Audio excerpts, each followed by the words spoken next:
Hello बच्चों, तो हम वर्क एनर्जी पावर को आगे बढ़ाते हैं। ठीक है,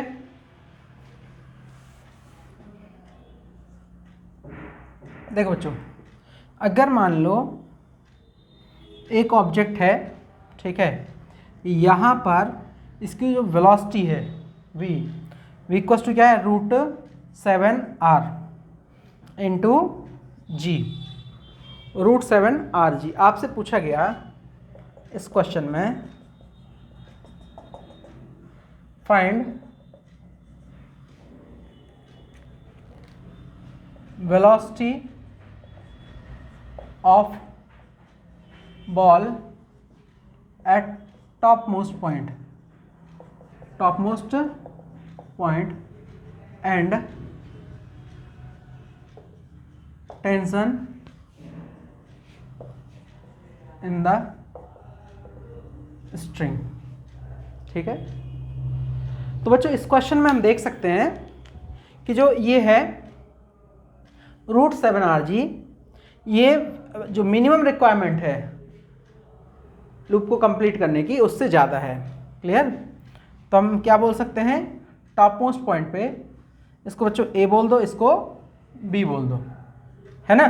तो देखिए इसको हम वी ए लिख देते हैं, इसको वी बी लिख देंगे, यहाँ पे बच्चे वी बी हो गया। अब क्या है, देखो एज वी ए, जो वी ए है ना, ये है √7rg जो कि ग्रेटर है √5rg से। ठीक है, लास्ट क्लास में बच्चों हमने पढ़ा था कि लूप कंप्लीट करने के लिए मिनिमम वेलोसिटी क्या होना चाहिए, √5rg। तो बच्चों √7rg है, √5rg से ज़्यादा है। So loop will be completed, loop will be completed. अब बच्चों यहां रेफरेंस लेवल ले लेते हैं, तो using conservation of mechanical energy, ठीक है, कहां, बिटवीन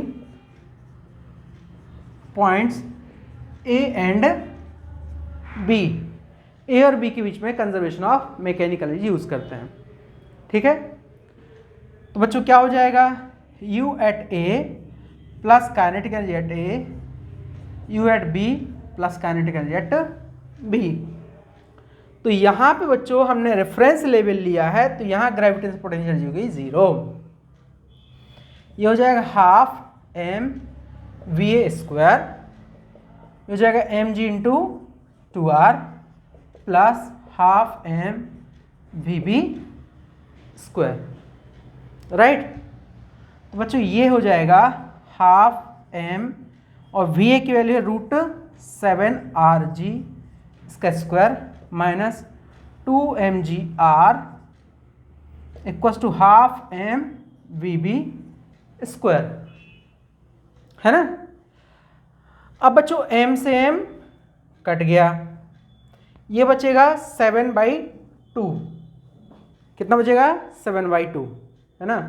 तो यहाँ लिख देते हैं 7/2 rg minus 2rg equals to 1/2 vb²। ये होगा 2 2 जा 4, 7 माइनस 4 क्या हुआ, 3। तो बच्चों ये आ जाएगा 3/2 rg हाफ vb²। ठीक है, 2 से 2 कट गया, तो vb आ गया अपना कितना, √3rg, ये आ गया बच्चों। ठीक है, अब आप देखिए, आपको अगर टेंशन निकालना है तो यहां पर हम देख सकते हैं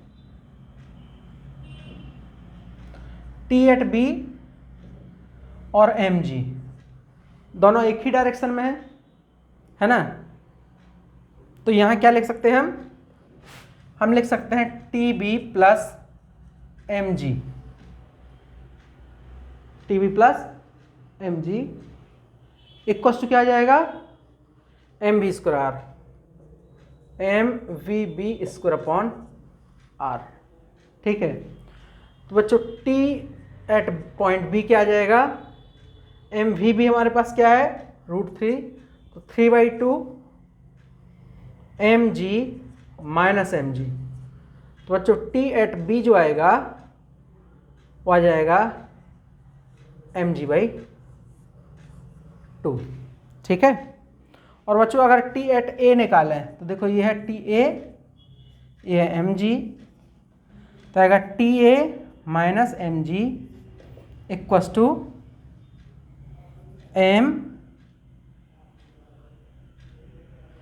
v/r था ना, तो TB ये आया 3, है ना। तो बच्चा यहाँ बचेगा सिर्फ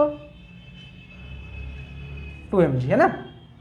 यहाँ जाएगा mv/r, तो बच्चों TA जो आ जाएगा वो आएगा mg प्लस v इतना है तो 7rg इंटू m/r से r कट गया 718।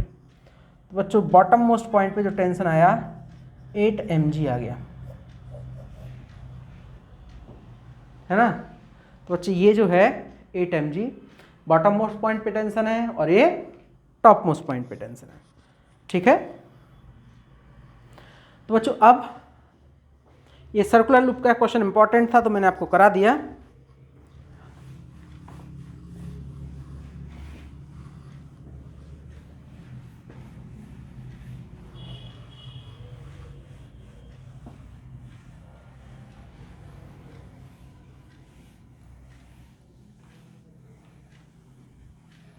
अब देखिए बच्चों अगला क्वेश्चन करते हैं।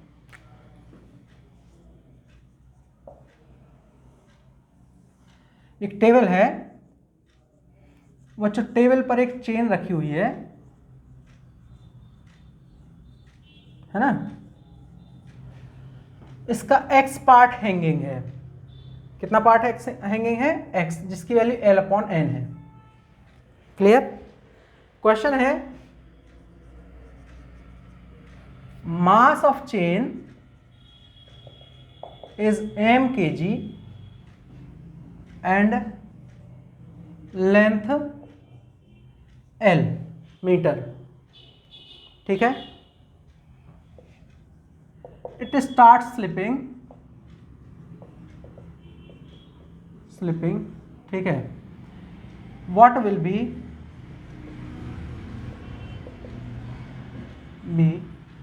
Velocity of the chain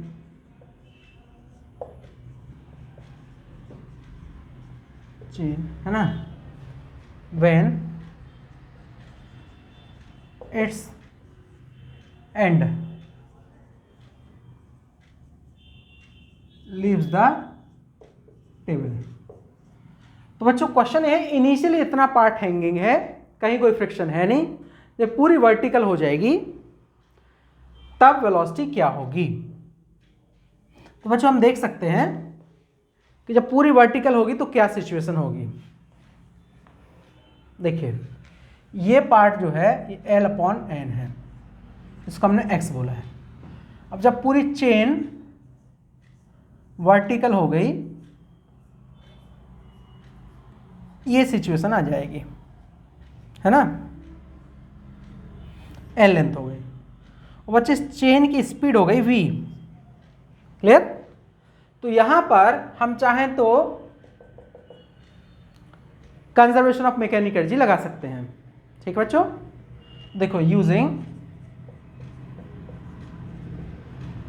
conservation of mechanical energy, ठीक है।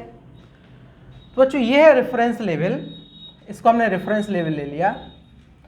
तो अगर ये वाला जो हैंगिंग पार्ट है इसका मास है m1, कितना है m1, तो इसका सेंटर ऑफ मास यहां होगा। तो बच्चों हमें क्या करना है, u1 प्लस k1 कोस u2 प्लस k2, ये इनिशियल और ये फाइनल है। तो हम देख सकते हैं कि अगर इसका centre of mass h distance पे होगा रेफरेंस लेवल से नीचे, तो पोटेंशियल एनर्जी होगी माइनस mgh, है ना। तो माइनस m1gh प्लस 0, इसकी इनिशियल वेलोसिटी 0 है। और बच्चे इस केस में सेंटर ऑफ मास बीच में आ जाएगा, तो माइनस mg/L/2, कैपिटल M पूरी चेन का मास है, और प्लस हो जाएगा हाफ mv²। अब बच्चों m1 हमें निकालना है, तो क्या आएगा, total mass upon total length, ये आ गया मास पर unit length, linear mass density, into x hanging part का लेंथ, तो क्या आ गया m/L इंटू L/n, तो ये कट गया, m/n आ गया बच्चों m1, ये मास आ गया इनिशियली हैंगिंग पार्ट का। और जो h आएगा बच्चे, ये L/n है तो h हो जाएगा L/2n, है ना।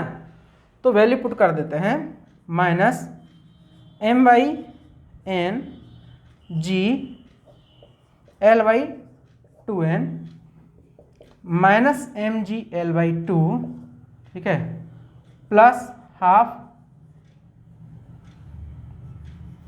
m इंटू v², ठीक है। m से m कट गया, ये आ जाएगा बच्चों माइनस mgL/2n² प्लस m बच्चों हमने काट दिया था, प्लस आ जाएगा gL/2 इक्वस टू v²/2, 2 से 2 कट गया, है ना। तो बच्चों ये आएगा n² minus 1 upon n² g into L, है ना, इक्वस टू v²। तो बच्चों यहाँ से जो v आएगा निकल के under root n² minus 1 GL on n², ये आ जाएगा, ठीक है। तो बच्चों ये पूरी पूरी कंडीशन हो जाएगी।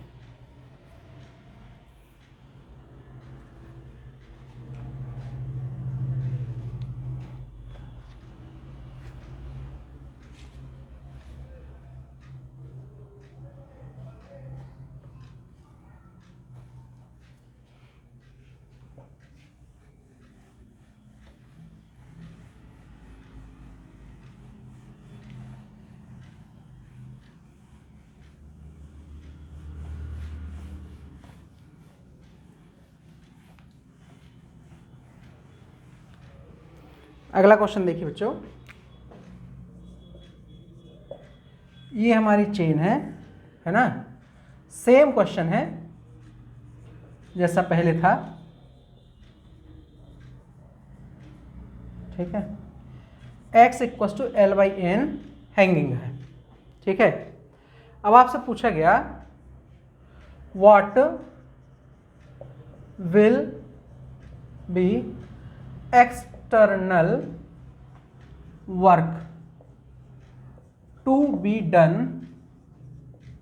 है ना, what will be external work to be done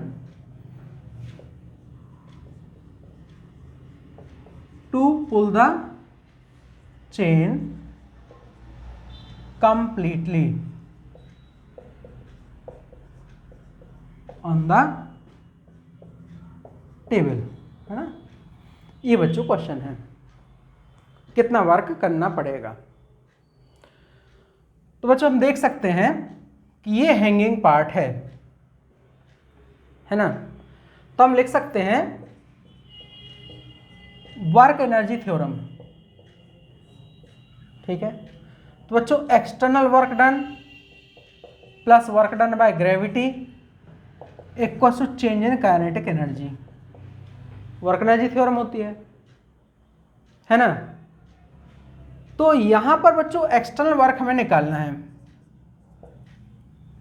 अब ये सेंटर ऑफ मास यहां था, इसका मास मान लिया हमने m1, ठीक है, और ये हाइट मान ली h मान ली स्मॉल h।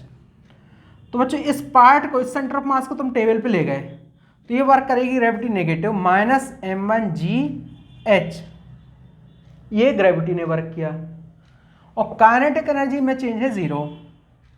तो जो work done by external force आएगा बच्चों वो आएगा m1g/h। M1 की वैल्यू हो गई कैपिटल M/n, GH की वैल्यू हो गई L/2n। तो बच्चों एक्सटर्नल वर्क आ गया अपना mgl/2n का स्क्वायर, ये आ जाएगा। ठीक है,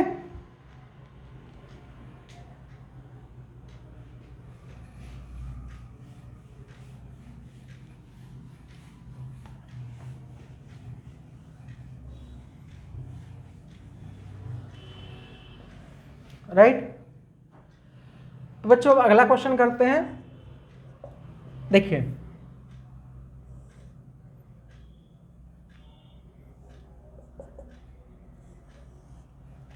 ये पुली है और इस पर एक ब्लॉक है, ठीक है, एक दूसरा ब्लॉक है, clear.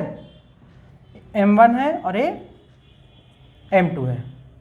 Late M1 equals to 5 kg, M2 equals to 3 kg। ठीक है, आपसे पूछा गया find the work done by the tension on block M1 M2 in time 2 second. ठीक है, तो बच्चों इसको जब रिलीज किया उसके बाद आपसे पूछा गया वर्क डन क्या होगा। तो आपको इसमें क्या देखना है बच्चों, ये हैवियर ब्लॉक है तो इसका एक्सेलरेशन होगा a, इसका भी एक्सेलरेशन होगा a। ठीक है, अब यहां पे बच्चों आपने NLM में पढ़ा है कि जो टेंशन होगा वो होगा 2m1 m2 g upon m1 plus m2। Tension का वर्क हमें निकालना है, तो ये आ जाएगा बच्चों T equals to 2 5 into 3 into 10 upon 8, है ना। तो ये हो गया अपना 4, ये आ गया टेंशन इक्वल्स टू 150/4 न्यूटन। इतना टेंशन आएगा इस स्ट्रिंग में, है ना। अब बच्चों एक्सेलरेशन और निकालो। एक्सेलरेशन ऑफ द सिस्टम जो होता है m1 माइनस m2 इंटू जी अपॉन m1 प्लस m2, ये हुआ बच्चों एक्सेलरेशन, है ना। तो ये एक्सेलरेशन आ जाएगा अपना 5 माइनस 3 इंटू 10 अपॉन 8, तो 20/8 दैट इज 2.5 मीटर पर second square. This is acceleration. अब देखिए बच्चों ये ब्लॉक नीचे जाएगा, टेंशन ऊपर है, तो M1 पर ब्लॉक M1 पर जो टेंशन वर्क करेगा वो करेगा नेगेटिव, है ना।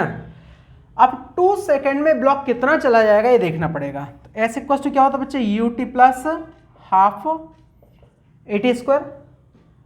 तो इसका हम डिस्प्लेसमेंट देख रहे हैं, तो बच्चों S इक्वल टू आ गया U है 0, हाफ A की वैल्यू 2.5 इंटू 2 का स्क्वायर, है ना।